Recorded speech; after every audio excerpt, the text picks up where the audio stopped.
Three, two, one. Hello, everybody. Welcome to Fear and Terror Podcast, Episode 1. My name is Shifty. I'll be your host for tonight. My co-host today will be Aloe. And today will be the very first podcast being introduced into the community. And no better two guests to bring it in with than BigJimmyHD and Kilrim. Let's go. We're gonna discuss very many things tonight. They already kind of began. First thing I want to cover, and a lot of people sent this to me. A lot of the guys kind of in the upper echelon have asked this as well.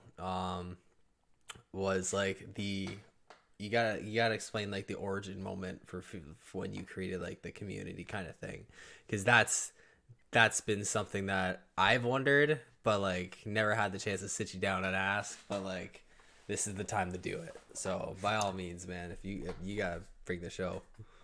All right. So the origin story for.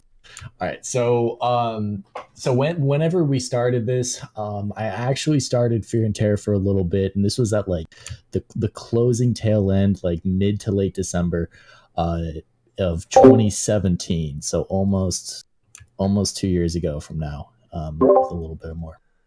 And I started actually with a partner. I was playing squad one day, and this one guy approached me, and he was like, "You want to create a, gaming Discord or gaming community or like squad team or something like that?" And I've been kicking around the idea in my head, and I was, I was down for it because it was something that like I've seen. I was a part of squad ops, which I think is part of the question we'll talk about a little bit later. I love those guys, but I saw like kind of how groups ran. I had some ideas on how to like kind of, do it myself. So I started doing it with him. Eventually we ended up splitting ways, just because I think we just had different visions for it. But I mean, we left on good terms. Everything was cool. So then we moved to this Discord. I think that's whenever our official start date was. But honestly, man, like, like I had no fucking clue FaT was going to blow up, at least to the point it is now. I thought of it just at that point, like create an expandable model just in case. But I was more into like one-dimensional, like let's just do squad, or let's just host events, do like fun stuff, let's just cool dudes. So yeah, nice. Man. And then one thing led to another, and here we are today. Doing a podcast, dude. Bro. Created a monster, dude. It was like yesterday. I just put I got the Fear and Terror mobile wallpaper. I put two of them on, one on my lock screen, one on my home screen. I love them. It's like they're actually like really, really cool. A couple people have asked me about them so far too. When I was at the weed store the other day, and someone saw it. Like I pulled my phone up. He's like, "Is that the Chicago Blackhawks?" And I was like, "No, dude." I was like, "It's Fear and Terror," and he's like, "What's that?" I was like, "It's a gaming community, dude." And like I even said that, I was like, discord.gg/FATs. He walked out. He's like waved his hand, like whatever. But it's actually that same place a guy I used to play paintball with back in the day. They used to call me Shifty as well. He yelled my name, and I thought it was like somebody from the community for a second. He's like, "Shifty," and I like looked around. I was like, "Who?" I wouldn't know who it was. Like who could it be? And then I saw that it was him. But yeah, it's grown, man. Like it's so open to potential. It's not even funny. It's just such a vibing place to be. That's why I think the podcast is a great idea too, just because everybody can get to sit down and whether on a day off or you're driving, going somewhere, you get to listen and just hear what's going on. And such a like 4,000 members total. You got about 1,000 active. Like it's a pretty big deal at this point, and make a decent amount of money too. Like it's no joke. And I want to add something to that money portion. I'm not making any money. We're not getting paid. No, we're I'm gonna be honest. I found it. I'm in college. I'm fucking broke. Like, there's no way.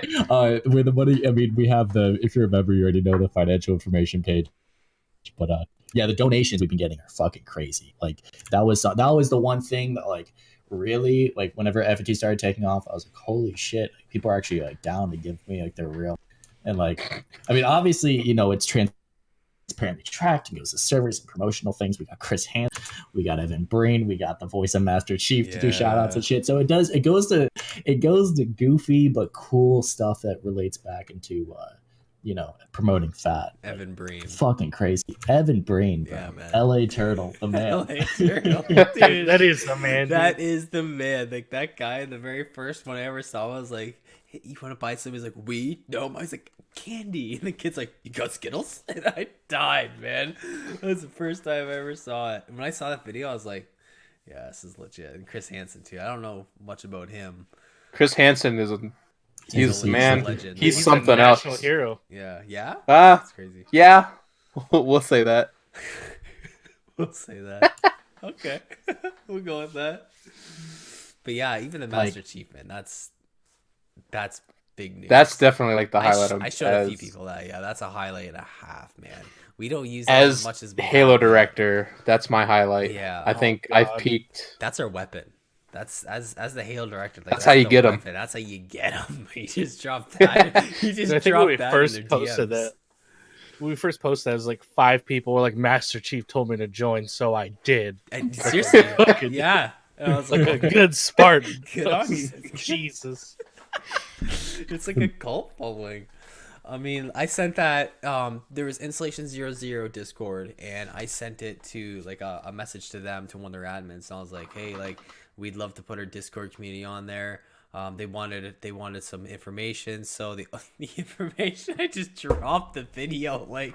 And the guy about like, I think it was like an hour or two later, like it wasn't directly after, he was like, fair enough. And I was like, okay, like we never heard back yet, but they have the video, so clearly they know we mean business. I mean, it's Master Chief, there's nobody else better that would do it, so I don't know how you're gonna one up that. Get Cat to do it. Yeah. Fuck, dude. Just be an asshole. You'd have to make her be an asshole. Yeah, I guess.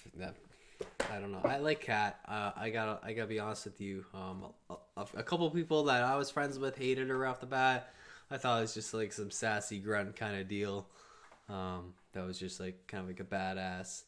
But I knew she was gonna die when one quote was said where it was like, "Is this your first glassing? Mine too." And I was like, "Oh, she's a rookie." I was like, "She's gonna die." And then about like 10 seconds later, sure enough, and I was like, "Oh, spoiler alert to anybody who's never played that." But yeah, she gets spinaled pretty good. Worse than See, whenever I knew she was gonna die was whenever I don't know, whenever the game came out, like 8 years ago, whenever it first came out, I hopped in the pack and she fucking killed. I tried so many times for it to work. She killed me and drove off the cliff every fucking time, dude. And I know it's a meme, and I know I'm just beating a dead horse with the cat can't drive. But oh my god, dude! Dude, that playthrough that we did, yeah, Yes. she couldn't drive. Oh my Exactly. God. So it's Playthrough. 8 to 10 years later. I was really Still surprised how still quick holds it true, was. man. That was legendary. And I remember, I think I played it 2 people on Legendary last time on Buzz Halo 3, and it took us forever just to get through that campaign. I figured it was going to take us a couple weekends just to get through like a few missions, but no, dude, that was an entire one night thing. That was insane. I'd do it again. Absolutely. All of them. 100%. Same crew, don't matter to me. I think we had Chris last one. Yeah. Oofer gang. Aloe, who did we do ours with? It's me, you. Crest was one, and then It's me. Oh shit! So yeah, it was us. yeah, everybody except Kilrim. Yeah. He wasn't invited. He wasn't cool enough. Well, we invited I him. was He was like, working. Yeah, he was working. It was something like. Oh fuck! Damn swing shift, man. Yeah. That was the long campaign I've probably ever done. Yeah, I liked Reach's campaign. I liked them all, but when it came to like Halo 4, I had to play it just to see what would happen, and I never played Halo 5. I wasn't a fan. I think the storyline's just probably gone a little bit out of They hand. Mass Effect it. Yeah. Oh my god, Mass Effect. Fuck. I've never. Fuck, I've dude. never seen How about the such new tragedies. Halo? What is it? Infinite. Yeah, dude. That looks so good. That's not. Well, out I yet, is mean, it? no, I mean, I don't know if it looks good, man. They've shown like, I want to like it, and I can't wait for it, and I hope it's the best title they've ever made, because it would only benefit us. But Like they've I feel like so many people are just so ready to jerk off Halo Infinite, even though it's only been, what is it? I don't know.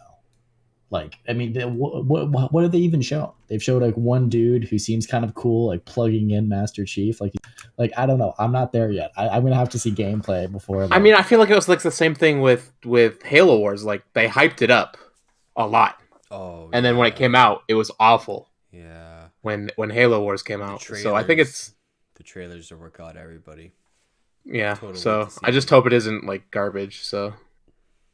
Yeah, I like the storyline kind of Halo Wars. Kind of like you didn't really have the Master Chief at your disposal, and it was like RTS, but it was just, I don't know, for console and RTS game, I can't do that. It's like racing games. Like I can't play them on PC. It's the same thing. I gotta play them on console. Just switch it over.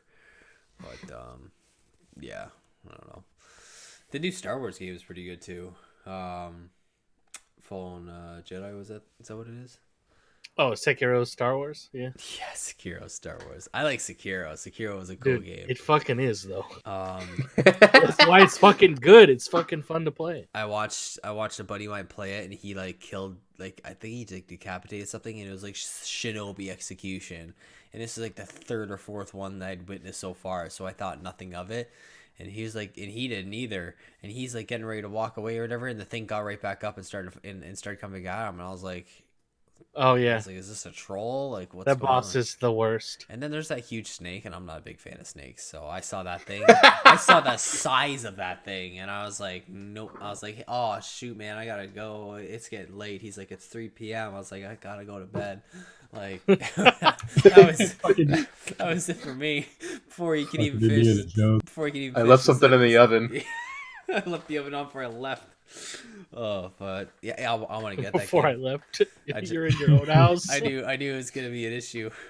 I knew the game was gonna be scary. It was like the old PS2 game Tenshu. I don't know if anybody remembers that one. There's like a couple of them. Tenshu was like a ninja game kind of deal. I used to play it a lot at my friend's house. It was like that one game that nobody else had, but he had. So if I went over there, I was psyched to play it. But yeah, I'm not the best ninja. It's like Mordhau. I can't play Mordhau unless I have a shield, and Jimmy can probably attest to that. Like I can't play. Dude, I'm the same. Like Mordhau's great, dude. It's one of those games that I feel like I wouldn't like if I was getting into it now.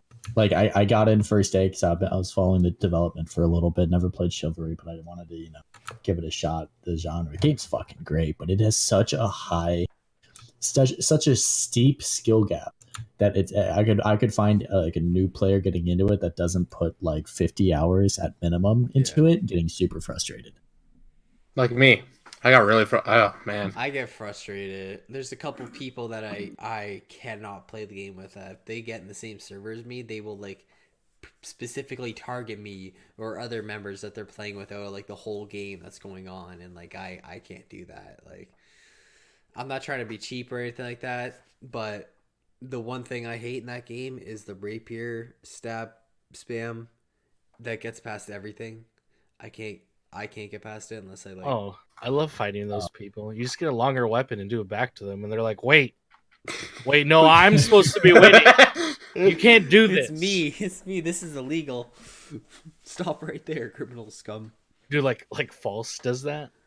False and I use the great sword, so I'm like, okay, my sword's longer than yours. Yeah, like I started using the great sword too, past the executioner, because I used the great sword one time, and I just totally like whatchamacallit, smothered like two people just going right through people, and that's why I started using the great sword. Yeah, it's balanced too. I like that.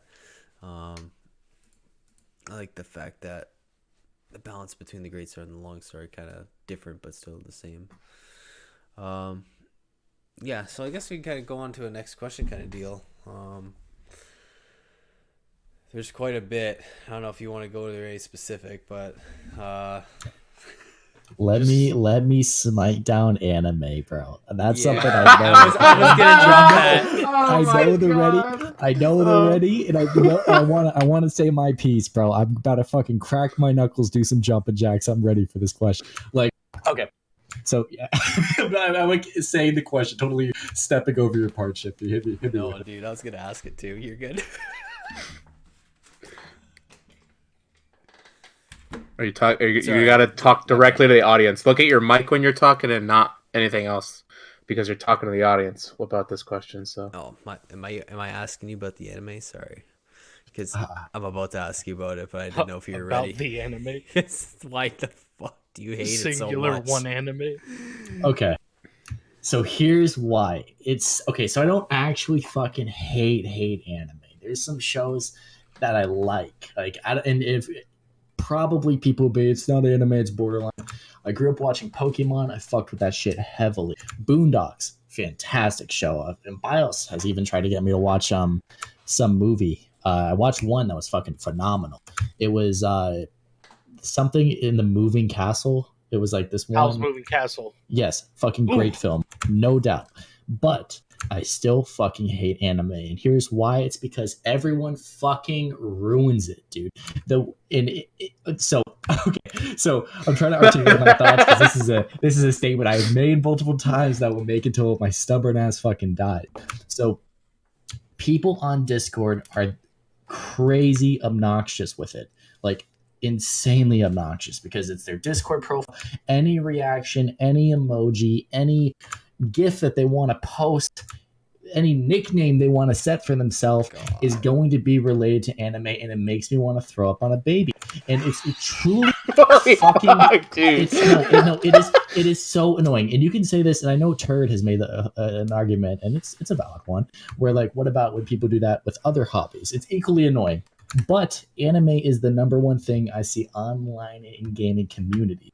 So that's why I've been like so not into it and so like anti-anime. And it's kind of a meme. I play it because it's fun to play along, but like it's just like every community, at least I've been a part of, in my past and communities I've seen, I'm in a ton of other Discords. It's ridiculous how much it is. And it's personally not my thing. And I think, I don't know. I don't want to say I've earned the right, but I think like whenever you create a group, and I'm not saying like I'm the only one, because FAT has formed it from my crappy idea at the beginning, because the influence of every awesome staff member, it's became something completely different. But from that original nugget, something that has stayed consistent it's like anime sometimes is too much. So we just meme about anime being bad and all that, but I still kind of stand by it. It's also fun to smite down. It's like I'm hunting them. Yeah. Fuck, dude. It's like I'm hunting them. Oh man. Yeah. I is House of the Moving Castle that anime where like it's like a girl and she gets like a spell cast on her into like an old lady. Yeah. And there's that scarecrow that bounces around. It's charming-ish. Yeah, no, that's a great movie. I was at a friend's Studio house. Ghibli is 10 out of 10, by the way. Dude, all their movies are so good. Yeah.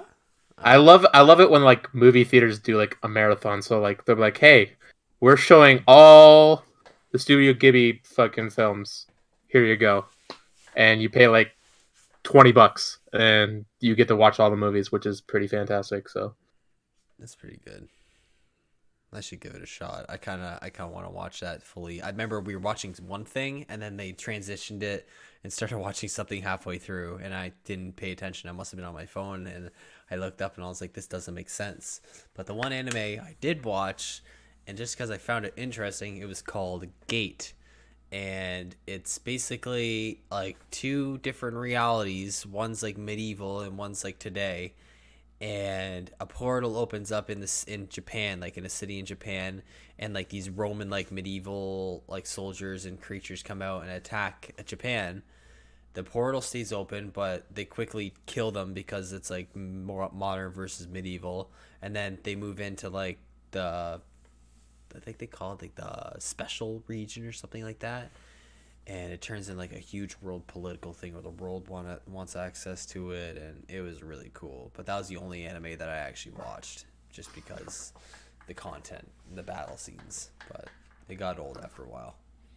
I mean, I'm not a big like anime person either. Like I've watched Arpeggio of Blue Steel, which is probably, I mean, it's one of the only ones that I've watched completely through, and seen the movies and stuff. But it's like, I totally understand where you're coming from when it comes to like the the anime community is like it's persistent. It's a very persistent thing, Yeah, and smothering.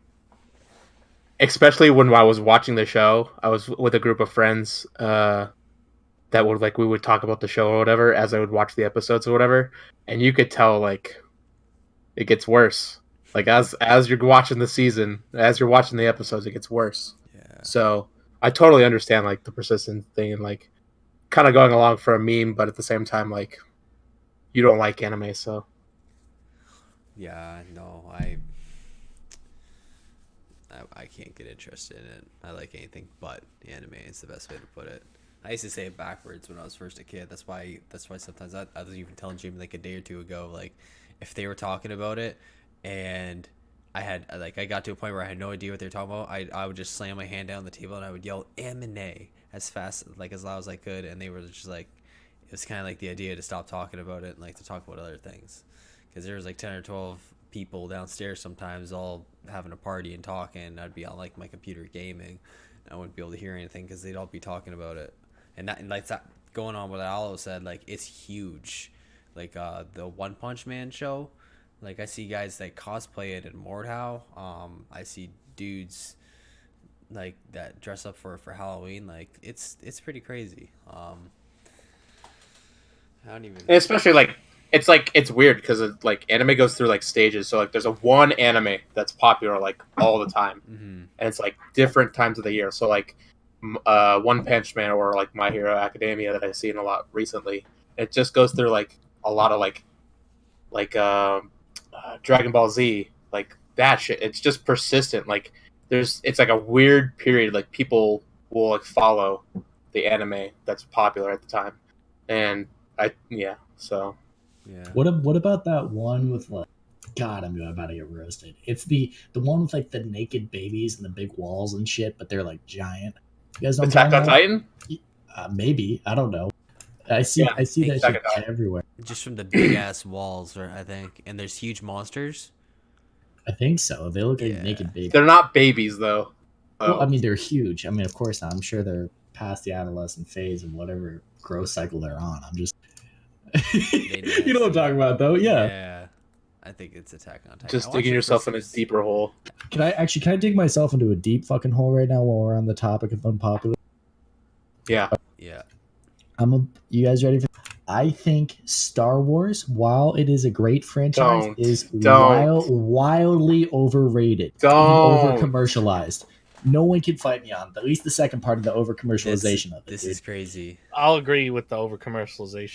I do think it's over overhyped. commercialized, but like, yeah, I'm a big Star Wars fan, and Well, yeah. like I told a bunch of friends this, like when I went to go see Rise of Skywalker.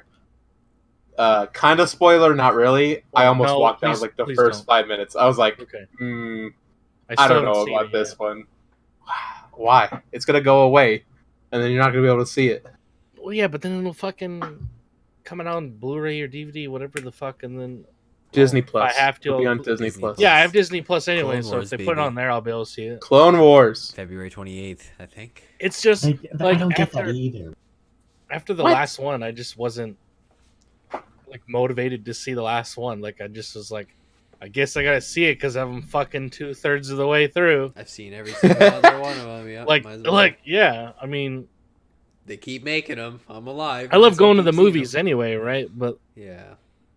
I think people really started gaining interest after Revenge of the Sith, and I think it died out immediately after Revenge of the Sith. After that, I remember seeing Revenge of the Sith in movies in a movie theater, and it scarred me. Like as a kid, scared the shit out of me. Same. The very beginning of that movie, I had no idea what I was getting into. I had never seen a Star Wars in theater. I had watched all the other ones. I loved them. I'd seen Attack of the Clones. So I loved the Clone Troopers. I loved those guys. Like Mandalorians were like my favorite thing too. And I was like, oh, like how are the Clone Troopers gonna be? And I saw like teaser trailers of the armor. And the one day my mom came out with an action figure, and it was the Phase 2 Clone Trooper, and I was just like, I was dying. Like I was like, oh my god, this is what they look like. And the beginning scene of episode 3, and I'll never forget it. There was like the bang on this drum, and it was just like pan over to a Star Destroyer, and it was just this huge battle, dude. It was the best thing I'd ever seen on film. I think I probably had a chub at that point. But yeah, that movie, there's never been a better Star Wars in my opinion. The only one that I would ever kind of seem close to comparison afterwards was Rogue One, and that was just I loved Rogue One. Rogue One was it's my favorite. It's all about story for me, and like Rogue One is like Rogue One is equal to ODST in my opinion. I would actually, it would be the ODST to the Revenge of the Sith. Revenge of the Sith being episode 3 would be the Halo 3, and ODST would be like the Rogue One to that. Yeah, like 100%. But like, as a like, we're talking like kids and like seeing all the other movies and stuff.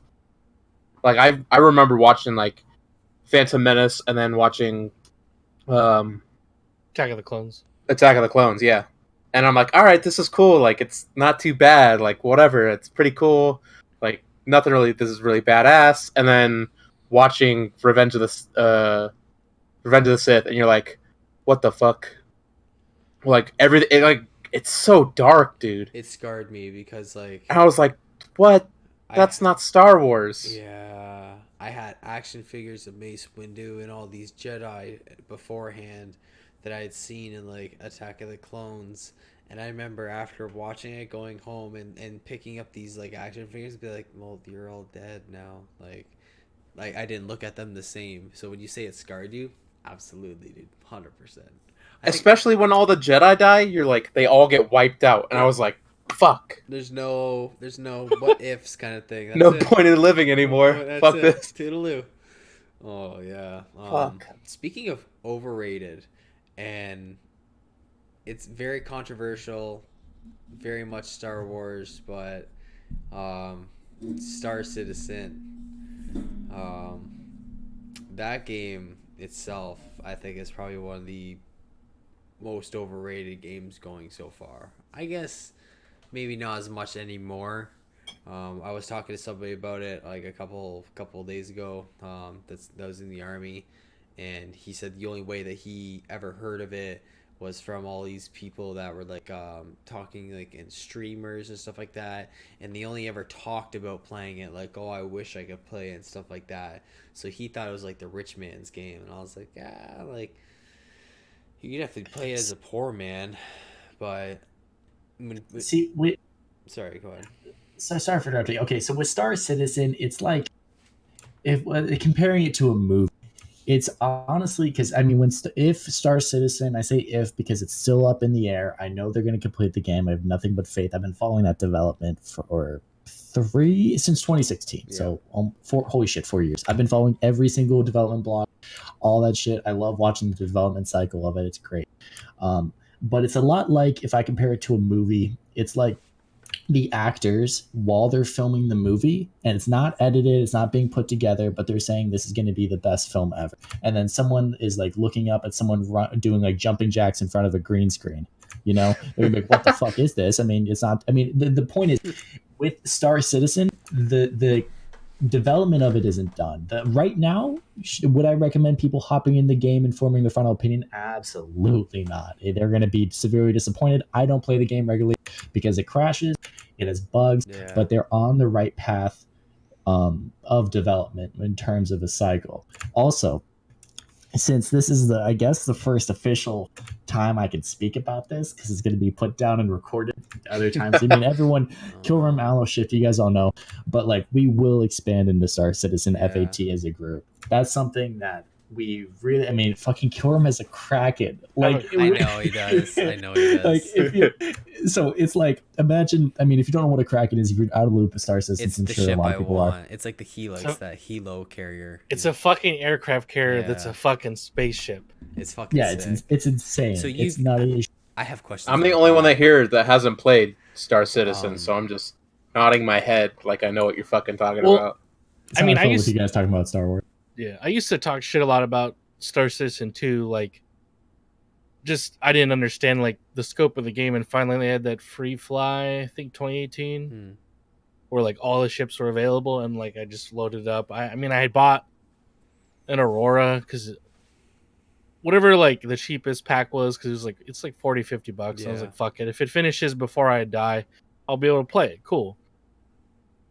And once I like got in and I played a little bit, I mean, it doesn't really run well unless you have like a really good rig, and even then you might still have fucking problems. So I get why the person you're talking about was like, oh, it's a rich man's game, because like it kind of is. You have to have an enthusiast level like fucking PC in order to make it run Yeah. well. It's like not even like on high sense, just make it fucking not suck experience wise. But once I was in the world and I saw like the scale of the first universe you're in, or the first galaxy, whatever the fuck the measurement unit is properly called, and how like all that's supposed to be seamlessly transitioned, and like how and they want 50 of those when the game's done, so people can go out and fucking explore and find them, and like someone's gonna have to waste fuel to find another fucking galaxy that once they find it, they have like the shipping routes to that, or the fucking quantum travel routes, and they can sell that to whoever the fuck they want for like in-game money. That shit's crazy. Mm-hmm. On top So- of like just the sheer scale, like you don't want to like make an informed opinion over it in the current state of the game, because it's still really buggy and runs Exactly. like dog shit. But once you get in, you understand the scale they're trying to do. Mm-hmm. You're like, oh fuck, like this is gonna take a while. Yeah, especially when you see the actual map, like not just like some people get mixed up with just a section that's currently playable compared to No. the actual section that's like when That's you zoom one out. section Yeah, I've seen out of like, other 49 planned sections. That insane. it's fucking insane when you Mhm. think about it, dude. It's Jesus. Yeah, the So go ahead. so I feel like, because before I did the research into Star Citizen, and this might be how you feel now, Aloe. Like, so Aloe, are you familiar with the premise of Star Citizen and what the scope of the project is? Vaguely, yeah. Okay, so for people who potentially are listening and don't know Star Citizen, so essentially what they're doing is creating a universe, and it's almost as broad as it sounds. So it's a massively multiplayer game where you can create. God, it's so, and I'm gonna try to explain this, and I know people are gonna butcher it, and like it's so hard to describe because it's such a vast project. But essentially, it's imagine like. God, I mean, it's okay. I'm trying to do it. I thought, dude, like in my head, I'm like, I'm gonna kill this. It I'm sounds thinking like about how I was with gonna the system, whatever. It sounds like No Man's Sky, but on crack. Yeah, it's almost like real life.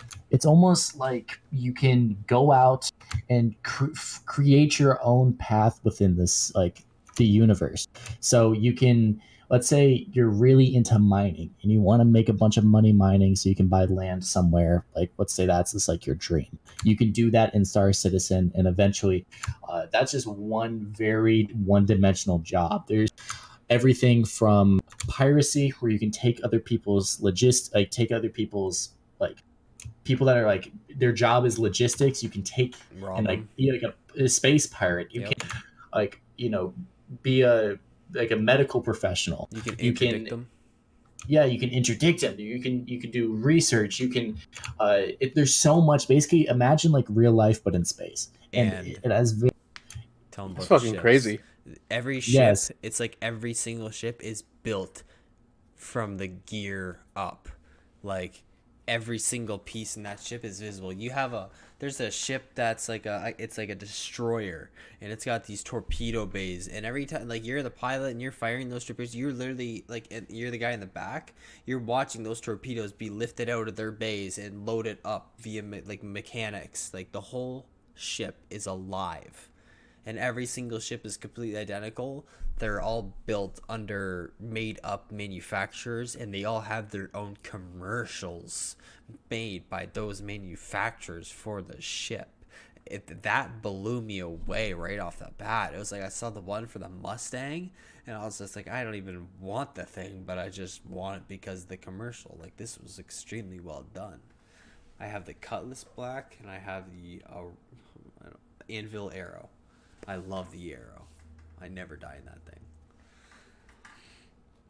So like what I want to do with at least like because we can do pretty much almost anything in FAT with it. Oh How yeah, you could. what Oh my god, dude.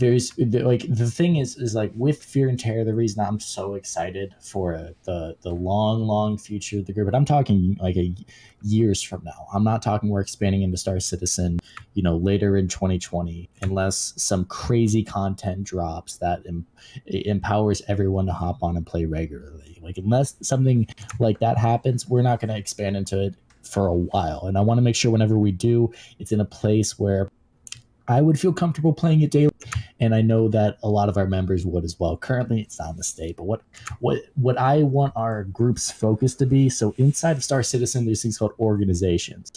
Some Yeah. they can be either like a trade agreement among multiple groups. It can be a clan, like peace Fear and Terror. pacts We and have stuff, yeah. So it can be like unions for like people that want to work together.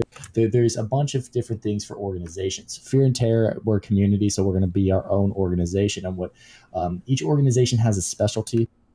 And what I want to do, and I know Kilrim's very excited to do, is two main things are going to be our main empowerment for FAT and Star Citizen. So basically, what we're going to be is I want to be the fucking bad guys in that Hell yeah. universe. So piracy is a main Yeah. staple. Pirate King. Hell yeah. I want to be like the equivalent of The Empire. yes, bro. And like the main thing I'm excited for, and this is like so specific, but I've been excited for this since like 2016, is I want to start a space army. And I know that sounds stupid, that sounds cringy, milsimi, whatever the fuck you want to call it, but you can in Star Citizen in the future, organizations are going to be able to own properties and land. Mm-hmm. So what I want to do, what I want our or at least a part of our group's niche to be, is we are going to be the group that basically raids those compounds and steals from other groups, organizations, clans, communities, and essentially use our organization. Like right now, like in terms of like if you take Fear, and I'm not using this as a self brag, it's going to sound like one though, but like our organization compared to any other gaming community is superb, like far beyond most. So if we can take a little bit of that and empower that into Star Citizen, we're going to have like the military strength to just go fucking nuts. It's gonna be crazy because like I could think of like a lot of shit that could go wrong too within it, and it's like not necessarily like a bad thing. Like people like starting like their own like private militaries where they have like a group of like whatever and like whatever. Like I don't know, just shit like that. Like that shit could be crazy. Like just thinking about it. It sounds like the Empire. It sounds like you're trying to form the Empire. Yeah, well, we are forming an empire, dude. Like this sheer size of this is gonna be like insane. When I used to play with Rexilla, he's a streamer on Twitch. His organization, I think it's Zilla Dropship Forces. They range about 1,000 now, and that's been over like the span of a year. And the amount of ships that they can conjure up on a server was insane to see. Them all invade like a small area.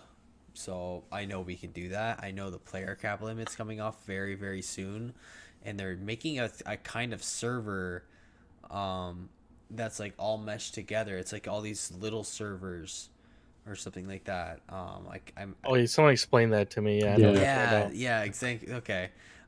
So that's really exciting to see, like no player cap type deal like that, or at least like a really large one. That's gonna be insane to see, like large organizations battling it out, because a lot of these ships take people to man them. Like, it's not just a one-man job, especially a Kraken. Which I have a follow-up question like on that. Like when you have a Kraken, can you preload it with ships, or do you have to take out those ships specifically and put them on top of the Kraken? On top, or the like at least the way the description says is I have I think it's 3 small spawning landing pads, so whoever is in the ship can just go up on deck and just spawn whatever they want. Oh, okay. And then two or three, I think it's 2 mediums, it might be 3, I'm not sure. And then I have a dragonfly bay. I don't know how that'll work. That we might have to like manually load people's dragonflies in, I'm not sure. Or maybe no, it'll probably just be like the ground vehicle pads that are on planets where you can just draw your dragonfly. Is it a bike? Yeah, it's like a bike, yeah. I think if you own Hover one, bike, yeah. If you own one and you haven't deployed it, it will be in that bay. I think I've seen that before. the way the Kraken is just like it's just a mobile spawn point. Yeah, that's cool. I like So that. that's basically what. That's the Cutlass And Red. it looks fucking beautiful, dude. It looks so fucking good. That's why I bought it.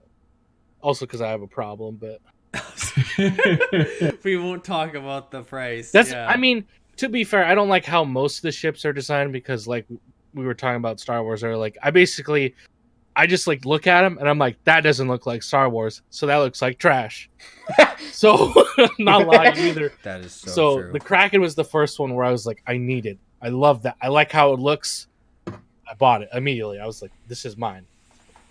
I want a javelin. Yeah, it's gonna be sick. It's gonna be fucking crazy, dude. The rest of the ships I've just bought I'm kind of more benevolent. Like I got more like I have the Gladius because it was the ship I hated the least. The Buccaneer because now I just like Drake ships because of the Kraken. So I basically own all of them except like the Vulcan and the refuel ship or whatever the other one is. Yeah. And all I need really is a bomber and like I'm good because I'm probably like never gonna leave the Kraken. So I just have backup ships. So like if you die in a dogfight and you're like, fuck, that's my only ship, I can be like, oh here, take one of my light fighters. I mean, you're gonna have to be good because it's gonna be fucking stock. So good luck with that. Wasn't there back in the day there was like a ship share method that you have with your friends where they can just they could pull a ship out for you as you can now, but there was another way where you can take the ship out on your own. Because I remember there was a certain point where I could pull out my own Kraken, but I didn't know. Like I remember it being on the list, but I never took it out because it was so big. I took it at one time. I looked at it. I was like, my computer is so crap anyways. I'm like, there'd be no way I could fly this thing. So I went for a Cutlass. I like the Valkyrie. I really want Eclipse. That would be my preferred bomber, or a Hurricane, and a Super Hornet, or sorry, a Saber. Fuck the Super Hornet. Super Hornet's ugly, just like the actual Super Hornet in real life too. So obviously, big plans for Star Citizen in the future. Huge plans, my dude. And I think going into huge plans and huge things in general. Don't take it out of context, but this kind of goes for Jimmy and Kill. Like, what's the most difficult part of like leading a clan this size? I know Kill, you came in later, but what's the biggest, like the hardest challenge that you face when leading a clan like this? Kilrim, do you want to go first? All I can think of off the top of my head, like truly, honestly, is just me. I guess it's more of a nuance or a annoyance than a challenge. It's just the dumb amount of DMs I get about stuff that's really stupid. It doesn't pertain to anything important, or like the answer is somewhere in the Discord in one of our information channels, and it's just like, God, dude, use your eyeballs. Like, think a little bit. That's all I can think of. Like, I'm getting one right now. As we fucking are here. God, yeah, I can imagine. I used to message you. I stopped doing it specifically because I thought people were No. Like, okay. No, but you're staff though. That's different. Yeah, I mean, like, but it's still. I'm getting like, oh, here's a good one. I had a recruit. He's like, I'd like to start a vote for Battlefront 2, the newer one. And I'm like, okay, send me the form. Bro, it's been 4 days and that guy didn't fucking reply to me. And it's just like, okay, I guess you don't care. Like, why you DM'd me? Or someone was like, how do I get whitelisted on squad? And I'm like, I don't know, maybe the squad director? I mean, I wasn't rude to this person, but I was like, yeah, you're going to want to talk to the squad director, comma BIOS. And they were like, cool. And I'm just like, he's online. You can see him below me. Yeah. Why are you fucking DMing me, man? God damn it. It's like your most useful tool. Oh my God, dude! It's not, because I wouldn't say it's the hardest part, because it's always it's not like I'm getting thrown like, how do we solve the crisis in the Middle East? You know, it's always just stupid. It's always stupid questions and shit. Like, it's very easy to answer, but I get 40 pings on a slow day, half of which are messages from people, and the other half, which are pings in this Discord and other Discords where clan leaders of other communities think it's a good idea to ping other people all the time that aren't in their group. So, but yeah, no, I mean, honestly, man, like that stuff's easy. I think that's like that's just like, oh, you talk to the right person. I still get a lot of stuff because we started with, and a lot of people in the squad community, if they haven't really like talked to BIOS or, in a long while, they still hit me up for that stuff. And that's easy. I just say, okay, talk to the right guy. But Yeah. something that is like, I don't know, man. Like the weirdest, we've had some weird band. I would say, like, in terms, like, kind of, how do we take this situation that's been handed to us and how do we react appropriately in a way that like works with our guidelines, and like that way we're not assholes, So that's the weird part. Like, we've had so many different cases, and sometimes it's like super easy. Some random guy comes in here, screams the N-word a bunch of times, we ban him. It takes a second. It's not, we get a couple of those each month, but like, I don't know. I don't want to throw anyone under the bus here, nor do I want to like, bring up old shit with anybody, but we just have some weird cases where you just think like, what the hell? Like, why would you do this? Or like, it's so borderline and just odd that like, you just kind of have to handle it, get everyone together. And that's probably like, the biggest hard thing. The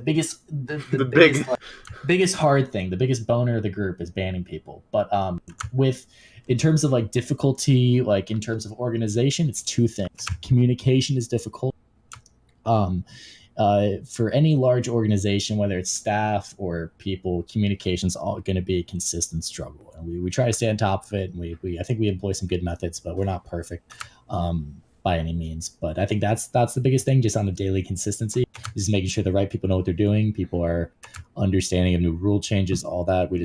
That's hard. But the biggest thing is like I have a lot of people, it's probably a good thing to address because a lot of people hit me up about it, is basically like asking, hey, can we expand into this? I get that 3 times a month from different people, sometimes 5. And the reason I always tell them, I try to do my best to explain to each person that asks, because not a lot of people know. But so the hardest thing is finding leaders that have the time as well. Someone could be a phenomenal leader, but they have a day job and they have a family. So it's hard for them to allocate the time needed for a director position or to run a staff team.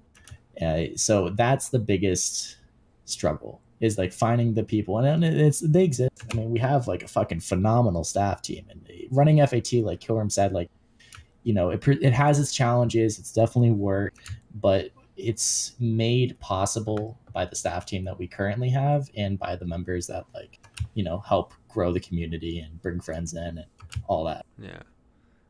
You guys have Yeah, and especially with like me being a director that's been through 3 games now at this point, it's definitely one of those things where you learn things along the way too, especially with like dealing with like ban appeals or bans or in a conflict with staff. But I would say overall, like, our staff is like, I don't think this community would be where it is now without the staff and some of the members that we have. So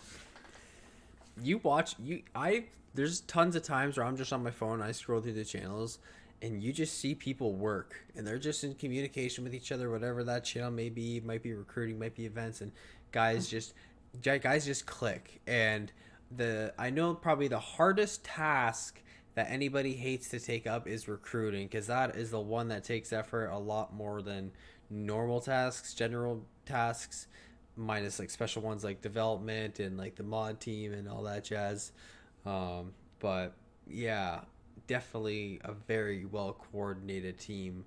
I think that's solely because of the selection method of the people that are hired as the director, and then the people that they select as well, because that person is clearly a good judge of character, and that's why they're selected for the job. So yeah, it's an amazing structure the way this is set up. There's no other place like this. This doesn't even look like Discord. When you look at this channel, this doesn't even look like Discord.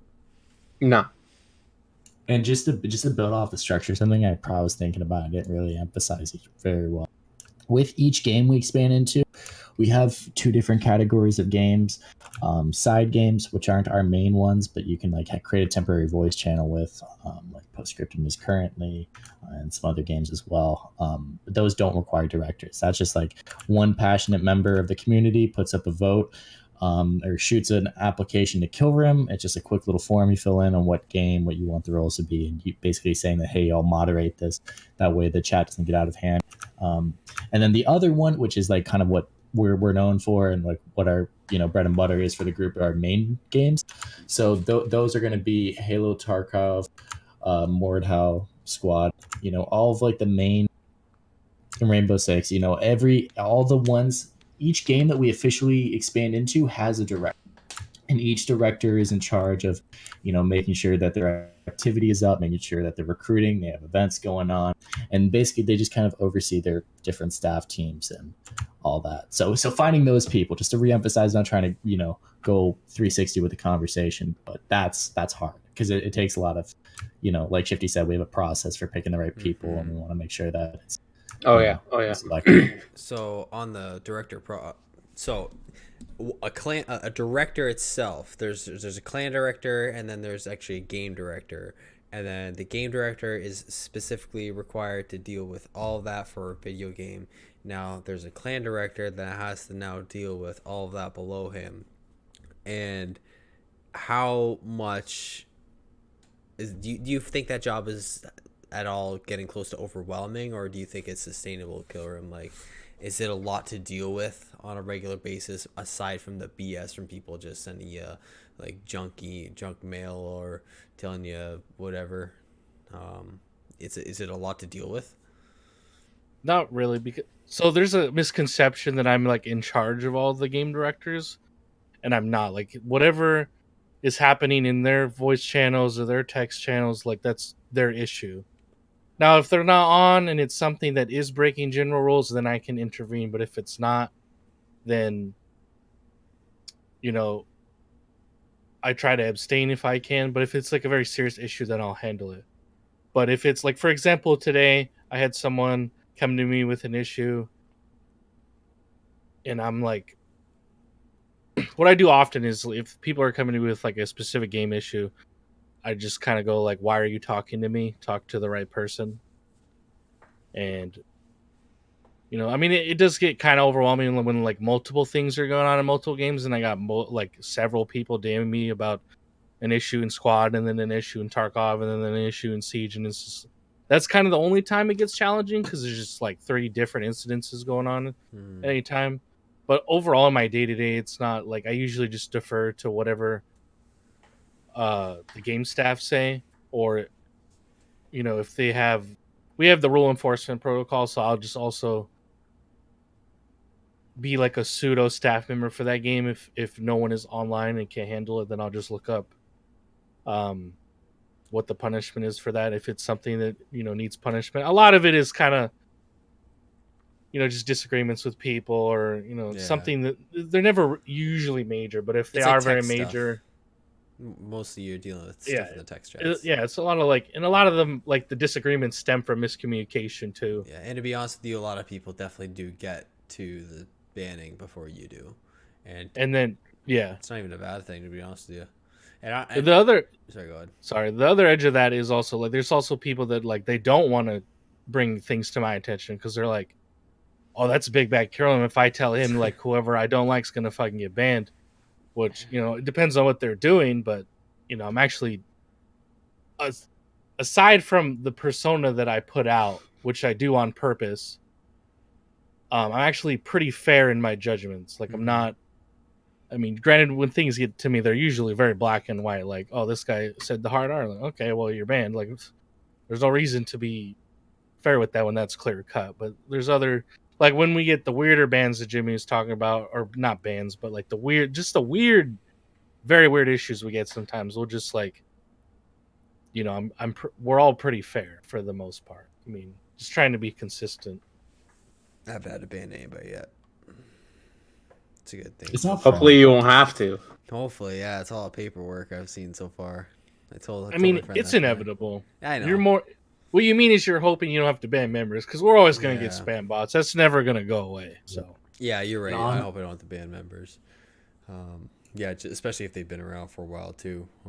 I think I've had one person. I think I had to bring you. I think it was a little while ago. I had to bring you Kilrim, like two guys that were having issues. Like I hate seeing that. And it was in a bit of a, I think it was in a Tarkov raid too. Like some guy died or something like that, and even something like that can spew something that could lead to someone getting banned if they go too far. And yeah, you definitely don't want to see that. And I love how you have like the 2 days since last ban thing. It's kind of like I think some people think it's like, oh, big bad Kilrim. I look at it and it's super smart because your name is up there at the top right corner, and it's like 2 days since the last accident, basically. Like, Yeah.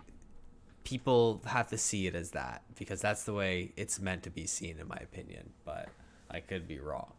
But in that sense, like, I can't remember. Shout out to Bios for giving me that idea. Is I it? definitely Great stole it idea. from him. That I was a definitely good stole it idea. from him. Yeah, yeah. Cool. He started doing it for just his staff team, like whenever he had issues, when he was very wow, words are hard. I can't remember what I was going with there, but he did it for a while, and then he just was like, Kill could just have it. I'm too lazy to keep doing it. So Aha. shout out to him for That that. sounds like a word for what BIOS would say. Yeah. I think that is basically what he said. Do you remember how I joined Kilrim? Because you're my ambassador, as far as I know. But I don't remember. I remember that. I don't know. How did you find us? I don't remember. dude. I feel like I just remember doing your briefing. I woke up and I was here. Like, I don't remember what happened. Hey, you're awake. Yeah. It faded for black. Yeah. It was funny because I played Tarkov, and I played in this clan I found on Reddit, and things went south there. We split ways. I think I found Fear and Terror on Reddit later on, and I think that's how I got onto it. And that same guy joined, and he got banned the same night, and so that's why I stayed. I was like, okay, he's gone, sweet, I'm gonna hang out here. But Kilrim was the director of Tarkov at the time. I remember that. God, I remember those days. I found your app, dude. It says Google. Oh, Google. There it is. Hell yeah, man. Hell yeah. Google it up. Google gets something. I remember Bob Ross and another member who I don't think is in the clan anymore. I think he left on his own accord. But Bob Ross recruited. We was like in the middle of a squad match. And I was like, "Hey, how do I join FaT?" And he was like, "Oh, here's how you do it." And he fucking sent me the link. But I remember meeting Kilrim for the first time, and Kilrim was like the biggest dick to me for like the longest time. And then we kind of just grew past that, and like Kill and I were like, I don't want to say butt buddies, but that's basically what we are now, is butt buddies. No, we're not. Yeah, we are. Don't deny it. We've seen some shit, dude. With Post, but Post. I have the video saved of Kilrim. I don't know if it's you and Kilrim, Aloe, but this dude, Screaming at each other? No, the two of you were in a bunker and you were getting surrounded, running out of ammo, and I don't know what hit you guys or hit your buddy beside you, but turned him into hamburger meat, and you were traumatized and you had no idea what to do. The game's immersive, man. that only happens with me and Kilrim. For it now. Yeah, that only happens with me and Kilrim too. Like I've noticed, like playing post-scripting with Kilrim, and Kilrim's my radio man, or vice versa, and we're always next to each other, and one of us always dies. And like I'll see it like someone else squad leads in Kilrim's the radio, never fucking happens. But when it's us, it always happens. So I have like a grand theory that it's the gods putting entertainment in front of everybody. So it's the gods, absolutely. How do you and Kilrim know each other then, Jimmy? Like, so that was we could make a whole episode over that. Yeah, we could. I'll try to keep it generally brief. So whenever I founded FaT, it was just a squad community pretty much, and there were some other groups we were really cool with. Kilrim actually led another group, Breakout, and our groups kind of played in parallel. I think we played in the same team in Squad Charity League, which is a tournament, and yeah, so I think our two groups kind of just bonded. And I don't know how I approached you, Kilrim. It could have been like wildly inappropriate if I did it, but I think like I hit up Kill and I was just kind of saying like, hey, like, would you be interested in having Breakout potentially merge into FAT? I remember that. Yeah. Yeah. You were like, do you have any goals with this group? And I remember I had a shit day at work. I was at home. I was pissed off because I took over Breakout. Oh shit, I don't remember. I don't remember what year, but I had been leading it for 2 years at the time. In 2018, so 2016. And I'd been leading. I was almost always the only squad leader for that group of like 15, 20, 30-ish people. And I would be the only one that would squad lead. And I was also a manager in real life, or site supervisor, whatever my official title was at work. I don't care. I was in charge of people. So I did it at work, right, for 8 hours a day. And then I come home and I'm doing it for a hobby. But the people that I'm leading for my hobby aren't fucking listening or doing anything that I say. And so I just kept getting burnt out. And I got tired of it. I remember I was like at my lowest point. And Jimmy was just like, yeah, do you have any goals with that group? Would you consider merging? And I just remember, I think I sent you like a 2-paragraph essay. Just me venting about how fucking tired I am of being the clan lead. And then I was like, all right, we'll set up a meet and see what the guys think. But what most of the guys, they think I'm joking, but at that point in time, I would have left if all of them had voted no. Damn. Yeah, I think you remember Because I was just so done. I was just done with doing everything by myself. I just couldn't do it anymore. Yeah, I used to play with I don't know if you guys just know like Arma 3 Altus Life, but I used to play that for years, like intensely. It's a very toxic community, and the community that the server was on also branched out smaller communities that like gangs are made out of. And one of them that's been around since it's been around like 5 years or something like that now, and it's still going today. Like a lot of their original members were like gone, and we branched off, and they had like civil wars. They had people that absolutely hated themselves, and I actually got put as leader. And my friend XJ, who plays in here a lot now, that's how we met. We were literally in a city, and our gangs were fighting 2 different rival gangs, and we ended up being in the same house together. And I was dropping magazines on the floor to help him so he could shoot and like cover my back. And we've been friends for like years now. He was in high school when we were friends. And yeah, I stopped playing there. I bought Tarkov, and I didn't play with those guys because they didn't have it.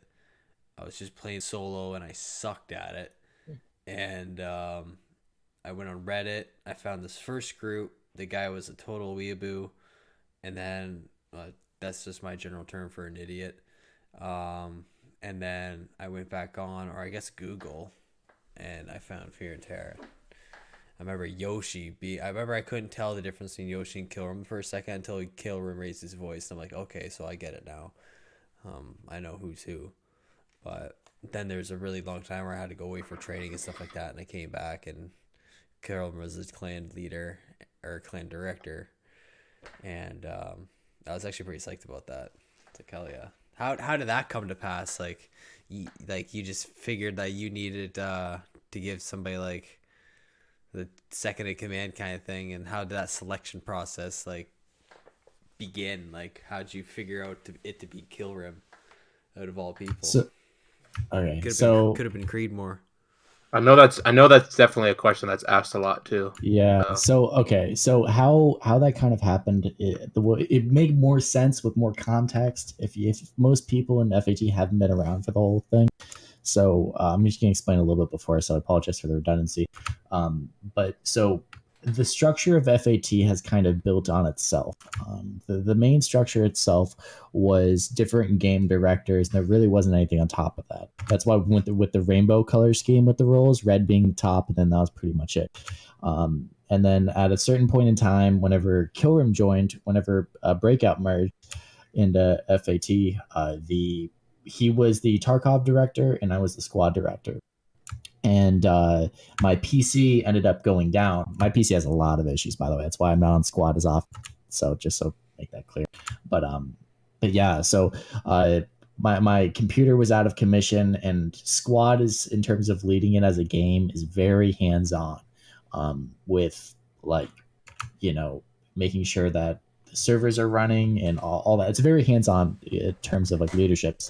Uh, so one day, and this is actually a hilarious story, and these guys got me. I hope they're listening. It was J.O. Poppin, could have been Pun. I know Bios was in on it.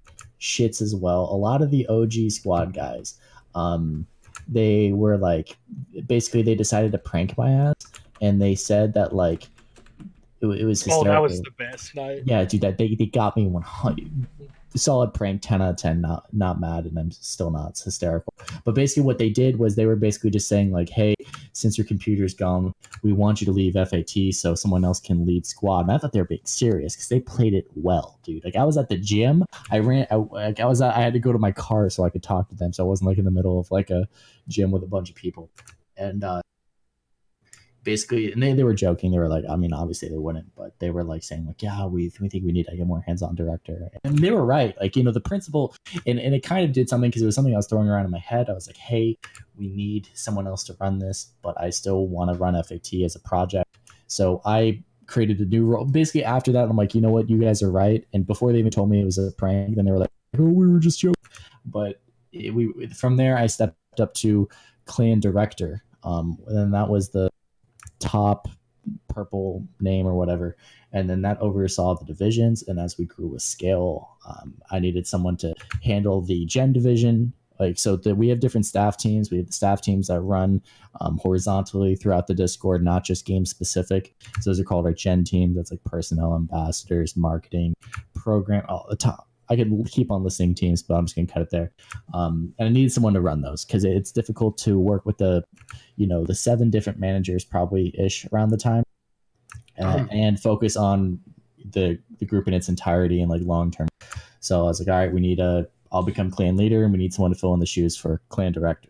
So how that process worked was I created same thing with I kind of stole the idea from how we choose game directors, as we did an application, and we had some applicants, and the people who we chose were directors at that time, and it ended up being a final 2 between Bios and Kilrim. And I fucking love Bios, great guy. But the ease of transition from someone from Kilrim transitioning to the clan director from Escape from Tarkov director was much easier, and this was agreed upon by everybody. And then it was for Bios to transfer from Squad. So went with Kilrim, and yeah, so that's how we're at today. But just with growth, I mean, we needed to expand. If we would have kept our same model, I would have gray hair now, and I would have probably left FAT by now just because of how burnt out I would have been. Yeah. Oh, I can imagine, man. Like all of that's just like that's a crazy amount of stuff on top of your life as well.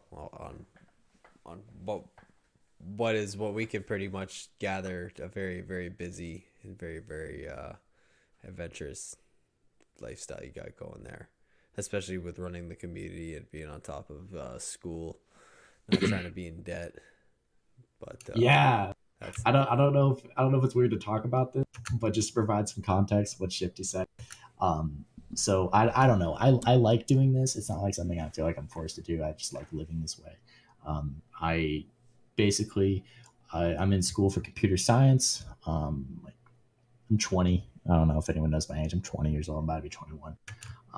And basically, like, I'm in college right now for computer science. Want to focus in cybersecurity, and that's gonna be my career. But school's expensive as shit. So I want to. What my goal is, and I'm basically planned it out, and I'll be able to reach that goal. Is if I work 2 jobs, which is what I'm doing now, I'll be able to pay off with no debt. So that's the goal. That's why I work. I'm a server and I babysit.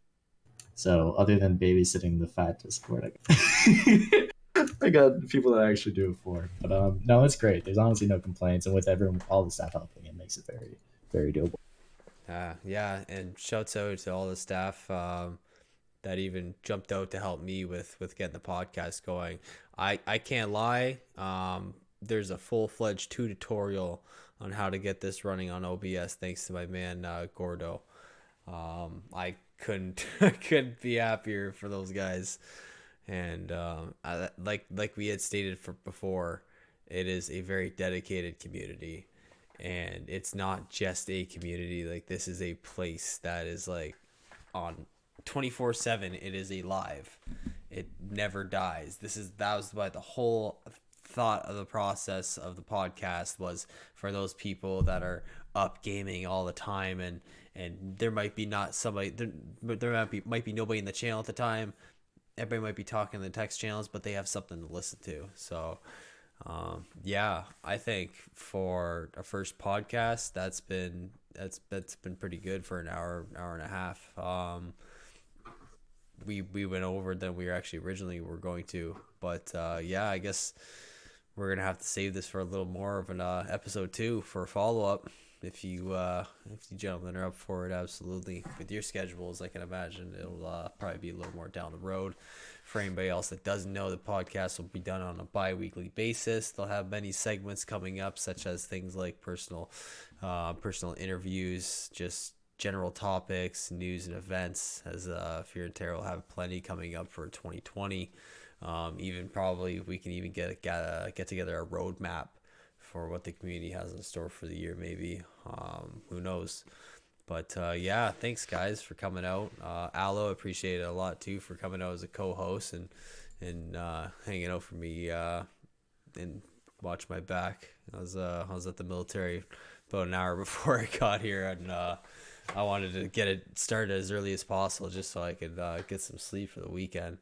So yeah, appreciate it again, fellas. If you guys have any other questions or any other remarks, by all means, take the floor. I just want to say thanks for listening. And with the podcast, it's going to be something. This is our first one, and I'm sure our first one's going to be remarkably different from our 20th. And this is something we plan on doing long term. So if you guys have any feedback, PM Shifty. I think that'd be the best way to do it. Canadian Shifty. Canadian Shifty. Canadian Shifty. We have 2 Shifty. Yeah. So the first Shifty. Thank you. Yeah, the first Shifty. The Shifty with the white and the grape. Him. Leave him in the comments. This is most likely gonna be posted on YouTube, or PM Big Jimmy, and I can just forward them to Shifty. Yeah. Other than that, I just say, if you guys begin, let us know. Please give us feedback. We want to know what's cool. We want to know what's stupid. If we do something that's like crazy fucking dorky, let us know. Like, we want this to be like a sick thing we do. Yeah. That kind of helps the community get tied a little bit more together. So yeah. And we plan on also having a bunch of different people on as well. Oh, yeah. It's not just going to be these two. It's not going to be me all the time either, or Shifty all the time. It'll be a rotating cast of people as well. Yeah. So, and I was even thinking another good thing was every week we might have a multiple choice vote on who to have on the podcast next. We'll generally do it in duos, 2 hosts, 2 guests. And we might do it like that. You guys may very well get to choose who goes on the podcast as well, and you get to vote on what you want to hear. So stay tuned to that. Like I said, every other week, bi-weekly. And yeah, have a good. Don't forget to join Fear and Terror discord.gg/FAT. Yeah, gang, bro. Yeah, game. All right. Have a good night, everybody.